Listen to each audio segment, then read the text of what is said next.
dense fog. Where? Portions of south central and southeast Texas. When? Until 6 a.m. Central Standard Time Tuesday. Impacts. Low visibility could make driving conditions hazardous.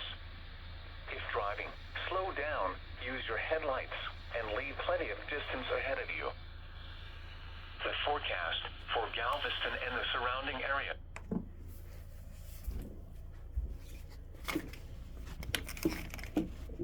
Well, there's a look at the dense fog now. You can see it's kind of getting foggy in the distance, as you can tell.